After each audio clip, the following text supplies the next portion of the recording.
हिंदुस्तानी परिवार में ये कॉन्वर्सेशन नहीं होती है। एक हर एक इंसान ये बोलेगा कि फैमिली कब स्टार्ट कर रहे हो, लेकिन कोई भी ये नहीं बोलता एसआईपी कब स्टार्ट कर रहे हो। कोई नहीं बोलता, पैसे के बारे में बात ही नहीं होती है। ये आपको खुद ब खुद ही सीखना पड़ेगा। सो सबसे बड़ा वहम है यार, जब तक मैं 10-20 हजार रुपए महीना इन्वेस्ट नहीं कर रही हूं ना, फायदा ही क्या। 5,000 रुपए से भी, और ये 5,000 रुपए की बात कर रहे थे, अगर आप यही 10 पे करेंगे, 15 में करेंगे, तो गेम अलग हो जाएगी। मतलब आप 10, 12, 15 करोड़ रुपए लेके बैठे होंगे। एंड इतनी शर्मनाक बात है कि 40 साल की उम्र में हो चुका है, 2 बच्चे हैं, परिवार है, माँ बाप का रिस्पॉन्सिबिलिटी है, उस पॉइंट पे भी तुम अपने आप को आईने में देखते हो और तुम्हें एहसास होता है कि तुम्हारे पास फाइनेंशियली कोई स्टेबिलिटी नहीं है।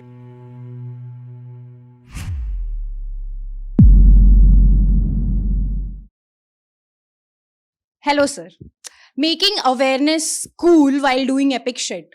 आपका स्वागत हम किस टाइटल के साथ करें? An entrepreneur, YouTuber, influencer, public speaker या फिर एक बेस्ट सेलिंग ऑथर? ये सारे टाइटल्स दुनिया के लिए बहुत ज्यादा रेलिवेंट होंगे, बट हमारे लिए आप टीचर अंकुर वारिको हैं। Thank you. क्योंकि हर स्टेज पे हमने आपसे कुछ सीखा है, कभी फाइनेंस, कभी लाइफ, कभी रिलेशनशिप, और इन दिनों तो फिटनेस के बारे में भी सीख रहे हैं। तो पूरे जोश टॉक्स परिवार की ओर से मैं स्वागत करती हूँ टीचर अंकुर वारिको का। Thank you so much, thank you, thank you, thank you. इससे खूबसूरत इंट्रोडक्शन मेरा आज तक नहीं हुआ है, जेन्युइनली बता रहा हूं। तो thank you Shreya, thank you.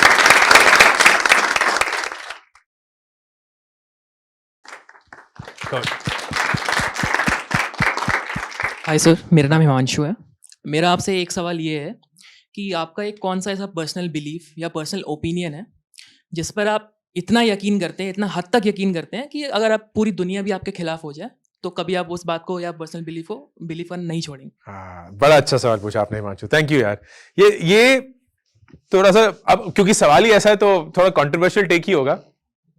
And मेरा बिलीफ ये है कि एम्पैथी जो है, एक दूसरे की भावनाओं को समझ पाना, वो एक पैदाइशी फितरत होती है, वो आप किसी को सिखा नहीं सकते। ये मेरा मानना है। बहुत लोगों को ऐसा लगता है कि नहीं, इस चीज को लोग सीख सकते हैं, एंड लोग बदल जाते हैं, लोगों का भाव बदल जाता है, लोगों का रंग बदल जाता है, कुछ जिंदगी में वाकये होते हैं, उसकी वजह से वो शायद एक अलग इंसान बन जाते हैं। मेरा ठोस मानना यह है कि या तो आप एम्पैथी के साथ पैदा हुए थे या नहीं हुए थे, एंड अगर हुए थे तो आपको एम्पैथी आसानी से मिल जाएगी एंड आप लोगों की भावनाओं को आसानी से समझ पाएंगे। अगर नहीं थे तो कोशिश मत करिए। And a better approach is just be direct and be yourself as against trying to be somebody else that you are not. ये मेरा मानना है। Thank you. Yes Shivangi. Yes sir, जैसा कि आपको पता ही है हम गोरखपुर से हैं। हाँ जी। तो हमारे जैसे छोटे शहरों में, या आप कह सकते हैं मिडिल क्लास फैमिली में, एक टर्म होता है जिससे लोग बहुत डरते हैं, दैट इज लोन। हाँ, ठीक है, बट घर के लिए, छोटे मोटे बिजनेस के लिए या पढ़ाई के लिए हम ले ही लेते हैं, उसको अवॉइड नहीं कर सकते। तो और मतलब कंसिडरिंग द सिनेरियो कि हमारा मतलब ऐसे मिडिल क्लास फैमिलीज में ऐसे फिक्स्ड इनकम एक होती है, तो उसके साथ अगर हम लोन ले रहे हैं, लेट्स से कि 5 लाख से ज़्यादा का लोन हो चुका है, तो उसको मतलब चुकाने के लिए क्या ऐसे चीज़ें करी जा सकती हैं आपके हिसाब से? बिल्कुल। तो ये बहुत ही अच्छा सवाल है, बहुत प्रैक्टिकल सवाल है शिवांगी। सबसे पहला, लोन लेना बुरी बात नहीं है, लेकिन उस चीज के लिए लोन लेना जिसकी कीमत नहीं बढ़ेगी एक बुरी बात है। फॉर एग्जाम्पल, आप एक फोन खरीदने के लिए अगर लोन लेते हैं तो आप क्या कर रहे हैं? पहले तो आप वो फोन खरीद रहे हैं मोस्ट लाइकली किसी और को दिखाने के लिए।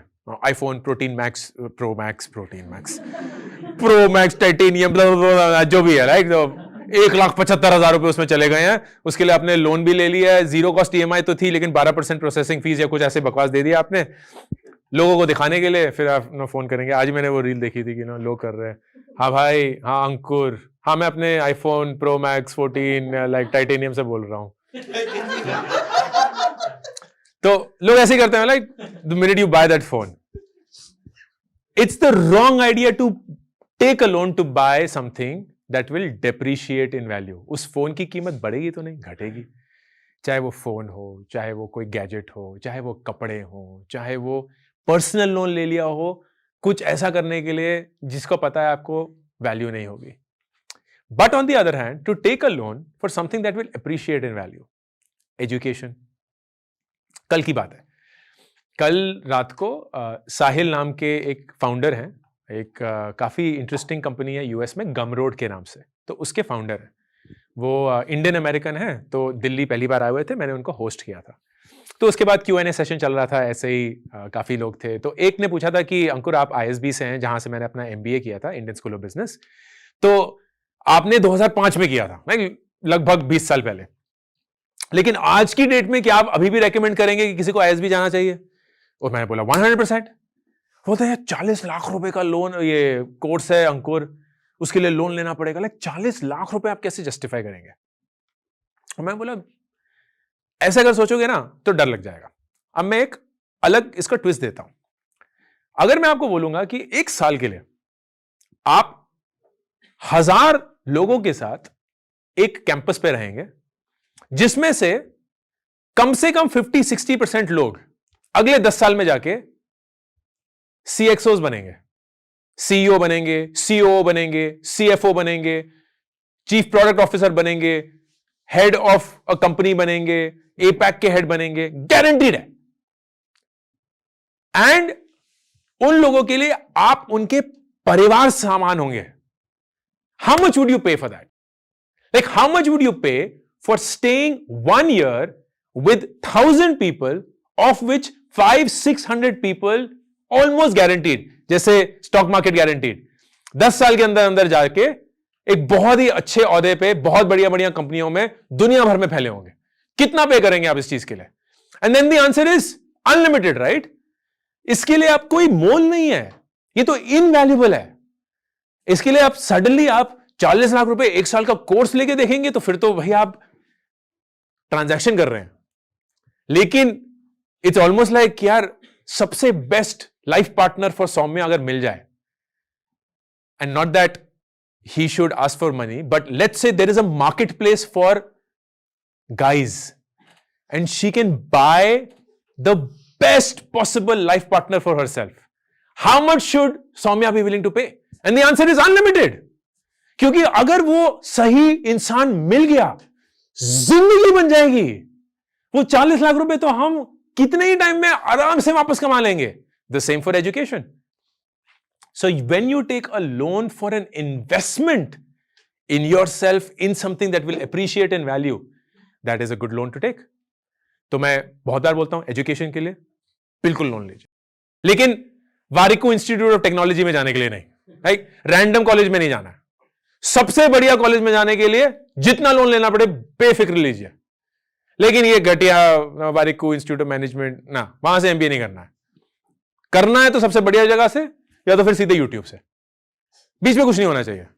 लाइक जनरली इस देश में जो ये सारे Tier 2 Tier 3 कॉलेजेस हैं, इनकी जरूरत इसीलिए है क्योंकि डर समाया हुआ है कि जब तक हम डिग्री नहीं लेंगे नौकरी नहीं मिलेगी, ये नहीं होगा वगैरह वगैरह. इस डर के चलते ही एजुकेशन इस चल रहा है इस देश में. लेकिन अगर आप देखेंगे YouTube पे सबसे बढ़िया कंटेंट है, एंड उसके बाद कंटेंट सीधे IIT में ही है. ये भी नहीं कि IIT में कंटेंट है, लेकिन IIT में लोग हैं जो आपकी सोच और आपके नेटवर्क को बदलेगी. तो या तो आप उस सोच और नेटवर्क के लिए पैसे दें, कंटेंट के लिए तो फ्री बना ही रहे हैं ना. पूरे के पूरे चैनल बने हुए हैं जो आपको सबसे बढ़िया तरीके से सब कुछ सिखा देंगे. अब इस लोन को चुकाया कैसा जाए? सबसे पहले आपकी सोच ये है कि कंपाउंडिंग, जिसके बारे में हमने बहुत बात करी, अरे 5000 रुपए की SIP करेंगे तो 30 साल में 1,75,00,000 हो जाएंगे. लेकिन वही चीज को अगर उलट दें कि अगर 5,000 रुपए आपके महीने की EMI होगी एक चीज के लिए, और अगर आप वो 5,000 रुपए EMI नहीं देते हैं, बोलते हैं 5,000 रुपए हैं अगले महीने दे देंगे, और आप 30 साल तक नहीं देते हैं, तो वो लोन 18 लाख का नहीं रहेगा, वो 1,75,00,000 रुपए का लोन हो गया होगा, जो आपके क्रेडिट कार्ड के साथ होता है. क्रेडिट कार्ड कंपनियां क्या करती हैं? बड़ी चालू माल है, बोलते हैं आपका 50,000 रुपए आउटस्टैंडिंग है, पर कोई चिंता नहीं है, आप ना मात्र 350 रुपए दे दीजिए जो है मिनिमम आउटस्टैंडिंग बैलेंस, और आपका कार्ड हम एक्टिव कर देंगे. और आपको लगता है तो बहुत बढ़िया स्कीम है, तो हम वही कुछ 500 रुपए दे देते हैं और फिर वो बाकी के पूरे पैसे पे एक इंटरेस्ट लगा देते हैं। क्रेडिट कार्ड का सालाना इंटरेस्ट कितना होता है, किसी आइडिया है? 30% तो स्टार्टिंग है। On an average it is 38 to 40%। एक पर्सनल लोन जो आप लेते हैं उसका कितना रेट ऑफ इंटरेस्ट होता है, कुछ आइडिया? हाँ, बिटवीन 14 to 16%। पर्सनल लोन तो बिना कोलैटरल, कुछ भी नहीं, लाइक आप कुछ भी नहीं करना है, आप बस अपनी सैलरी स्लिप देंगे, आपको एक पर्सनल लोन मिल जाएगा 14 से 16%। घर का लोन लेंगे 8 से 10%, एजुकेशन लोन 9 से 11%, क्रेडिट कार्ड 35 से 40% स्टार्टिंग। तो सोचिए आपके क्रेडिट कार्ड के स्वाइप करने का कॉस्ट 40% साल का है, एंड आप मिनिमम अमाउंट जब पे करते हैं तो आप उसी लोन को कंपाउंड कर रहे हैं ओवर टाइम, तो वो तो गया, हाथ से गया। तो अगर आपके पास एक क्रेडिट कार्ड का लोन है जो आप नहीं चुका पा रहे हैं, first thing you have to do, एक पर्सनल लोन लीजिए एंड उस पूरे अमाउंट को चुकाइए। What have you done? You have refinanced the loan at a lower rate of interest. Credit card के लोन के चंगुल में अगर फंस गए, ये मैंने अपनी जिंदगी में खुद के साथ होते हुए देखा है, जहां मेरे पिताजी ने पुअर फाइनेंशियल डिसीजंस, क्योंकि कभी किसी ने सिखाया नहीं था, सबने यही बोला था कि नहीं, जिंदगी में चीजें होनी चाहिए, वॉशिंग मशीन भी होनी चाहिए, टेप रिकॉर्डर भी होना चाहिए। उस समय पे तो वही सारे डिजायर्स थे, credit card swipe swipe swipe, and फिर insane amount of loans. Like घर पे गुंडे आ गए हैं, उस समय पे तो कोई रोक टोक था ही नहीं ना, तो गुंडे आ जाते थे घर पे कि ये पैसे देने हैं, धमकाते थे, फिर सेटल किया, सेटल करने की वजह से अब कभी भी कोई और लोन नहीं मिलेगा किसी बैंक से, कभी भी नहीं। क्रेडिट स्कोर जिंदगी भर के लिए बर्बाद हो चुका है, and you don't want to go through that experience ever in your life, and you wouldn't want to wish on even your enemies. तो क्रेडिट कार्ड के चंगुल में नहीं फंसना है। अगर क्रेडिट कार्ड का लोन है तो पर्सनल लोन लेके उसको चुका दीजिए। अगर कोई लॉन्ग ड्यूरेशन लोन है, home loan is the biggest thing. Home loan का सबसे बड़ा प्रॉब्लम क्या होता है? रेट ऑफ इंटरेस्ट तो बहुत कम होता है, लेकिन बहुत पीरियड के लिए होता है। तो फॉर एग्जाम्पल, अगर आप 50 लाख रुपए का लोन लेते हैं 25 साल के लिए 8% इंटरेस्ट पे, तो 25 साल में आप 50 लाख रुपए का लोन तो चुकाएंगे, वो तो चुकाना ही है। इंटरेस्ट कितना देते हैं, कुछ आइडिया? कितना इंटरेस्ट देंगे उस 50 लाख पे? कितना इंटरेस्ट बनेगा 25 साल पे? वो तो साल का होगा। टोटल कितना देना पड़ेगा बैंक को? आपने 50 लाख तो दिया ही, वो तो आपको देना ही है क्योंकि आपने लोन लिया है। उसके ऊपर आपको कितना इंटरेस्ट देना पड़ा बैंक को? 60 लाख रुपए, डबल से भी ज्यादा। तो आप 50 लाख का लोन जब चुकाते हैं 25 साल में, आप बैंक को 1 करोड़ 10 लाख रुपए देते हैं। 50 लाख जो लोन है, वो 60 लाख रुपए जो इंटरेस्ट है, लोन का भी दुगना। अब 2 चीजें करेंगे। हर साल 12 ईएमआई देने की बजाय अब 13 ईएमआई देंगे, तो साल के एंड में बोनस मिल जाता है, या कभी कोई एफडी तोड़ दी, या कभी कुछ भी हो गया ऐसा, तो जितना भी आपका ईएमआई का अमाउंट है उतना एक एक्स्ट्रा ईएमआई, सिर्फ वही। एंड नंबर 2, जितना भी आपका साल का ईएमआई है उसको हर साल 10% से बढ़ाएंगे। तो अगर आप 10,000 रुपए ईएमआई देते हैं तो अगले साल से 11,000 रुपए ईएमआई देंगे। सिर्फ यही करेंगे। आपका 25 साल का लोन कितने साल में चुक जाएगा, कुछ आइडिया? ये 2 चीजें करके, एक एक्स्ट्रा ईएमआई और हर ईएमआई को सिर्फ 10% से बढ़ाना। जो ओरिजिनल ईएमआई सिर्फ उसी को 10% से बढ़ाना। 25 साल का ईएमआई, 25 साल का लोन कितने साल में चुक जाएगा, कोई आइडिया? 10 साल के अंदर, 10 ही साल के अंदर। और पता कितना इंटरेस्ट दिया होगा? जो 60 लाख रुपए इंटरेस्ट दिया था, अब वो 60 नहीं दिया होगा, आपने सिर्फ 24 लाख रुपए इंटरेस्ट दिया होगा। सिर्फ 24 लाख, 36 लाख रुपए बचाएंगे आप। 36 लाख रुपए सिर्फ एक एक्स्ट्रा ईएमआई और अपनी ईएमआई ओरिजिनल वाली को 10% से बढ़ाना। तो लोन चुकाने का सिर्फ 2 प्रॉन्ग स्ट्रेटेजी है। नंबर 1, जो भी हाई इंटरेस्ट लोन है उसको एक लो इंटरेस्ट लोन से रिप्लेस करिए। एंड नंबर 2, जो भी लॉन्ग ड्यूरेशन लोन है उसको जल्द से जल्द चुकाने की कोशिश करिए। जल्द से जल्द का मतलब यह नहीं है कि जब तक 2-2, 3-3 लाख रुपए नहीं आ जाते तब तक हम प्रीपेमेंट नहीं करेंगे ना।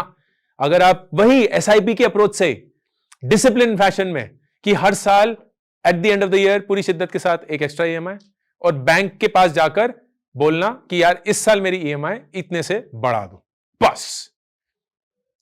You will reduce your tenure and you will save on interest from a Desh perspective. नमस्कार सर, मेरा नाम यश है और मैं लखनऊ से बिलोंग करता हूँ. सर, मेरा एक सवाल है, जब कोई फ्रेशर कमाना शुरू करता है और जब उसमें से बचाना शुरू करता है तो उसको जनरली 3 तरीके के लोग बड़े कंफ्यूज करते हैं.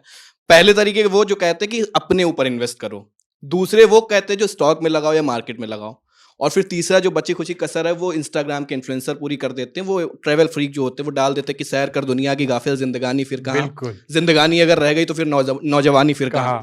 तो इस कंफ्यूजन से बाहर आने का तरीका मैं आपसे जानना पसंद करूंगा. इसका निकालने का यश बहुत सिंपल तरीका है, अपने पैसे को इन तीनों भागों में अच्छे से बांटना. एंड ये बिल्कुल भी मुश्किल नहीं है. हमें ऐसा लगता है कि हमें जिंदगी में सिर्फ एक ही चॉइस लेनी पड़ेगी. नहीं, जिंदगी में आप हर एक चीज कर सकते हैं अगर आप उसको कायदे से करेंगे. आप अपने दिन को भी घंटों में बांटते हैं. ऐसा तो नहीं है कि आप एक ही चीज पूरे दिन में करते हैं. नहीं, ऐसा भी नहीं है कि आप पूरे हफ्ते में सिर्फ एक ही चीज करते हैं. नहीं, आप बहुत सारी चीजें करते हैं अपनी जिंदगी में. अपने पैसे को भी वैसे ही सोचिए. तो जैसे मैंने बताया, एक सिंपल रूल होता है 50-30-20 रूल. वो ये बोलता है कि महीने की जो भी आपकी तनख्वाह होगी उसका 50% आप अपनी जरूरतों पे खर्च करेंगे. आपका रेंट हो गया, ईएमआई हो गया, खाना हो गया, ट्रांसपोर्ट हो गया. 30% आप अपनी इच्छाओं पे खर्च करेंगे, आपके अरमान जो है, वेकेशन हो गया, इंस्टाग्राम के सारे ट्रैवल फील्ड्स हो गए, वो सब. एंड देन 20% आप अपनी इन्वेस्टमेंट पे खर्च करेंगे, अपने फ्यूचर सेल्फ के लिए. अगर आप सिर्फ इस बजट को अपना लें, nothing else needs to be done, क्योंकि ये एक ऑटोमेटिक प्रिंसिपल बन जाता है. अब इसमें लोग पूछते हैं, सर मेरी तनख्वाह है 30,000 रुपये महीना, आप बोल रहे हैं उसका 30% बचाना चाहिए अपनी ख्वाहिशों के लिए, तो 9,000 रुपये महीना हो गया. अब मैं लेना चाहता हूं एक 27,000 रुपये का फोन, तो क्या करूं? सिंपल, 3 महीने वेट करिए. सिंपल है, इसमें लोड नहीं लेना है. 3 महीने वेट करिए.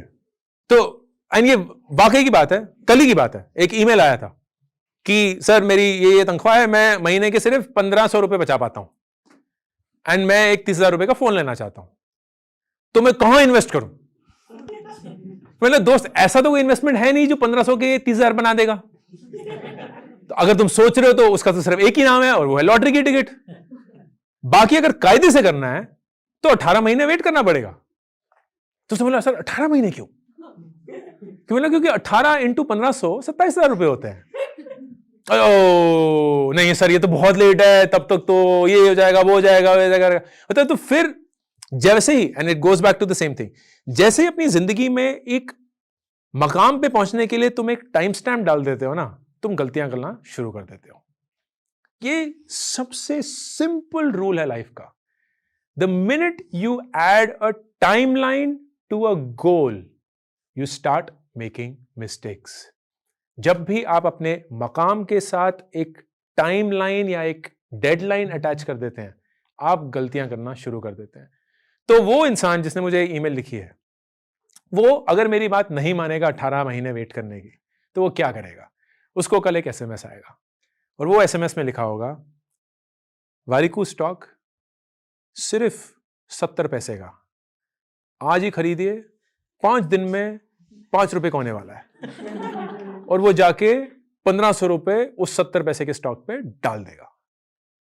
एंड यू नो व्हाट, वो एक्चुअली 5 रुपए का हो भी जाएगा.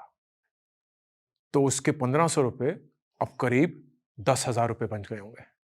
फिर अगले दिन एक और एसएमएस आएगा, वारिकू स्टॉक 5 रुपए का है, पैसे डालिए, 5 दिन के अंदर 11 रुपए का होगा. और उसको लग गई है लत. वो 11,000 रुपए पूरे डाल देगा और वो 5 रुपए का स्टॉक वापस 70 पैसे का आएगा, उस जिंदगी भर नहीं लेगा और पूरे के पूरे पैसे गए. And this is the mistake we make when we run after deadlines. तो 50-30-20 रूल, जिंदगी जिए, जिंदगी ऐश भी करिए और आगे की जिंदगी के लिए भी प्लान करिए. Thank you. हाय सर, ये क्वेश्चन मेरी फ्रेंड का है जो आ नहीं पाई, बट उसको पता चला आप आ रहे हैं तो उसने भेजा ये क्वेश्चन। गोरखपुर की ट्रेन मिस हो गई होगी उनसे।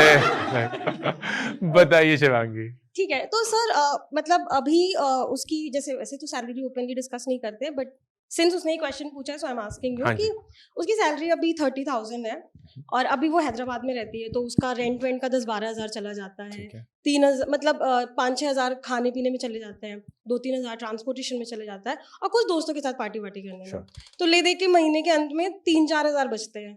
तो वो जानना चाहती है कि वो इस पैसों से सेविंग या इन्वेस्टिंग कैसे करे। बढ़िया, बहुत थैंक यू। ये आपके दोस्त के लिए है, आपके लिए है, आप सब लोगों के लिए भी है। बहुत लोगों को ये गलतफहमी है कि जब तक अमाउंट जो हम सेव कर रहे हैं वो बड़ा नहीं होगा ना, तब तक कुछ हिलेगा नहीं। बट वो गलत है। क्यों? क्योंकि जैसे मैंने बताया, जितने वक्त के लिए आप इन्वेस्ट करते हैं, that is far more important than आप कितना इन्वेस्ट करते हैं। Over time there is something called compounding that happens, and compounding का सबसे बेस्ट एग्जांपल ये है। थोड़ा सा बेसिक से समझाने की कोशिश करूंगा, वही टीचर वाला जो श्रेया ने बताया था वो थोड़ा सा मोल्ड डालकर, कि अगर आप 10,000 रुपए कहीं इन्वेस्ट करते हैं एंड आपको 10% रिटर्न मिलता है, तो पहले साल आपको कितना रिटर्न मिला? 1,000 रुपए। ठीक है, 10,000 का 10%, तो आपका साल के एंड पे टोटल वैल्यू कितना बना है? 11,000। अब अगले साल आपको वही 10% रिटर्न मिलता है, ज्यादा नहीं। अब आपको कितना रिटर्न मिला at the end of second year? 1100। पहले साल कितना मिला था? 1,000। बढ़ कैसे गया? बिल्कुल। तो आपके 1,100 रुपए जुड़े। अब आपका टोटल कॉर्पस कितना हो गया? 11,000 प्लस 1,100, 12,100। वही सेम 10% मिला। अब आपको कितना रिटर्न मिला? 1,210 रुपए। फिर से बढ़ गया, तो वो बेस भी बढ़ गया। तो आपने मेहनत नहीं करी, आपने बोला यार 10% ही दे दो, मुझे ज्यादा नहीं चाहिए, मुझे ज्यादा ग्रो नहीं करना है, मुझे कंसिस्टेंटली ग्रो करना है। पहले साल 1,000 रुपए, दूसरे साल 1,100 रुपए, तीसरे साल 1,210 रुपए। एंड ऐसे ही अगर आप लगे रहेंगे तो you will find what is called exponential curve. हमारी प्रॉब्लम क्या है एज ह्यूमंस? हम ऐसे सोचते हैं, this is called straight line thinking. हमें लगता है दुनिया ऐसे चलती है, लेकिन कंपाउंडिंग जो है वो शुरू शुरू में बड़ी धीमी होती है और फिर एकदम तेजी से रफ्तार पकड़ती है। So here's another example. अगर आपकी दोस्त हर महीने 5,000 रुपए का SIP कराएगी और वो 30 साल तक कराएगी, पहले लेके चलते हैं कि एक साल में वो कितना इन्वेस्ट करेगी। तो एक साल में कितना इन्वेस्ट करेगी अगर वो 5,000 रुपए महीना कर रही है? 60,000। 30 साल में टोटल इन्वेस्टमेंट कितनी हो जाएगी? 18 लाख रुपए। ठीक है, थोड़ा सा मैथ में मैं हेल्प कर देता हूं क्योंकि बहुत स्ट्रेंज नंबर हो जाते हैं। 18 लाख रुपए, ठीक है। 5,000 रुपए हर महीना, बिल्कुल बढ़ाया भी नहीं। आपकी दोस्त की तो तनख्वाह भी बढ़ती रहेगी, 30,000 से वो कभी 3 लाख रुपए भी कमाएगी। लेकिन हम मान के चलते हैं नहीं, आपकी फ्रेंड जो है वो पार्टी वार्टी करेगी, मुझे है ना 5,000 रुपए से ज्यादा मैं नहीं खर्च करूंगी। वापस घर भी जाना है, गोरखपुर एयरपोर्ट भी बन गया होगा तो महंगा महंगा। ये 18 लाख रुपए 30 साल में कितने बन गए होंगे अगर ये आपने वही निफ्टी 50 12% पे डाला होता? नहीं तो हम रिस्क भी नहीं लेंगे, हम यानी क्रिप्टो विप्टो नहीं कर रहे हैं हम कुछ, हम बिल्कुल भारत की टॉप 50 कंपनीज में इन्वेस्ट करेंगे। बताइए 18 लाख रुपए कितने बन गए होंगे? हाँ जी, 5 करोड़ 40 लाख। ये कैलकुलेट किया गया अभी? नहीं, ठीक है, okay. 5 crore 40 lakh is Shivangi's answer. कोई और आंसर? 18 लाख रुपए कितने बन गए होंगे? हाँ ठीक है, बहुत बढ़िया, आप समझदार हैं, पर नंबर बताइए। ये एकदम कंसल्टेंट वाला आंसर दिया। देख, मैंने आंसर नहीं बताया, लेकिन मैं बता देता हूं कि होता क्या। इंटरनल रेट ऑफ रिटर्न है। अब तुम संभाल लो। बड़ा ही बॉस लेवल आंसर दिया है, बड़ा मैनेजर भी ऐसे ही काम करते हैं। देख भाई, समझा देता हूं करना क्या है। करना तुझे ओके हाँ और कोई 18 लाख रुपए बनेंगे 1,75,00,000 रुपए। 1,75,00,000 रुपए। 1,75,00,000 रुपए। 5,000 रुपए की SIP है। हाँ? ये 5,000 रुपए तो शिवांगी के दोस्त के लिए 5 साल में 2,000 भी नहीं रहेंगे, क्योंकि इन्फ्लेशन हो चुका होगा, तनख्वाह बढ़ चुकी होगी। एंड मैं 30 साल की बात कर रहा हूं। अगर वो 25 की हैं तो 55 पे वो करीब 2 करोड़ पे बैठी होंगी, विच इज इनसेन। अगर इसी 5,000 को आप हर साल 10% से बढ़ाएंगे तो शिवांगी की दोस्त बोलती है नहीं, थोड़ा पार्टी कम करना चाहिए, हम ज्यादा भावनाओं में भी नहीं बहेंगे। तो अंकुर वारिक को भी खुदा नहीं है और मैं भी एकदम ठीक रहना चाहती हूं। 5,000 रुपए को हम 10% से हर साल बढ़ाएंगे। तो पहले एक साल 5,000 रुपए महीना, दूसरे साल 5,500 रुपए महीना, फिर तीसरे साल 6,050 रुपए महीना वगैरह वगैरह। अब कितना हो जाएगा? करीब 4.25 करोड़ रुपए। 4.25 करोड़ रुपए, 4.25 करोड़। ये पैसा अगर आपको 55 साल की उम्र में मिल जाएगा, आपको कुछ और नहीं करना पड़ेगा। और 55 साल आपको ऑफ कोर्स 25 साल की उम्र में ना 55 साल लग जाता है, अरे इसमें तो कुछ क्या करेंगे, दांत भी नहीं रहे होंगे, हाथ पैर नहीं होंगे, क्या करेंगे 4 करोड़ का। But trust me, life is going to be very very long. Your income will stop at one point of time. एंड ऐसा नहीं है कि आपने इस 4.25 करोड़ को कमाने के लिए अपनी पूरी जिंदगी 55 साल तक गवा दी होगी। बिल्कुल भी नहीं हो रहा है कि भैया पार्टी वार्टी कम करनी है या कुछ और करना है, कुछ नहीं।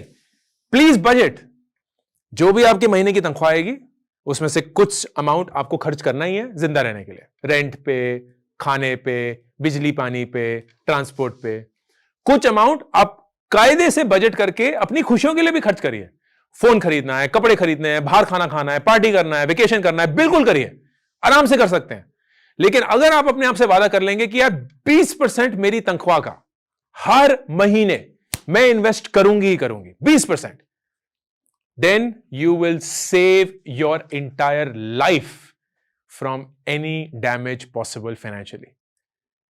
कोई और लोड नहीं लेना है, कोई रिस्क नहीं लेना है, कुछ पागलपन नहीं करना है, बस आंखें बंद करके एक 20% की म्यूचुअल फंड SIP करनी है बस। And you will be taken care of for life. आप अपने बच्चों को ख्याल रख पाएंगे, बच्चों का ख्याल रख पाएंगे, अपने पूरे परिवार का ख्याल रख पाएंगे। जब आपकी तनख्वाह रुक जाएगी, आप अपनी पूरी जिंदगी इंडिपेंडेंटली जी पाएंगे। भारत में सबसे बड़ी प्रॉब्लम यह है कि मां बाप को ऑटोमेटिकली लगता है कि बच्चे हमारा ख्याल रखेंगे।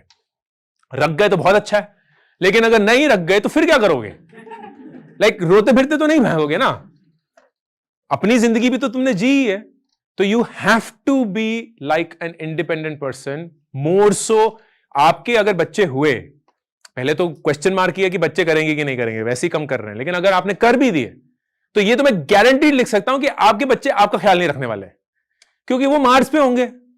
वो कहां आ रहे होंगे वापस धरती, मतलब मम्मी पापा से मिलने, ये सब। मतलब यहां तो गोरखपुर से आई हैं, वो तो 9 महीने नहीं होने वाला है। एक 9 महीने की एक फ्लाइट लेके कोई मार्स से भारत नहीं आने वाला है।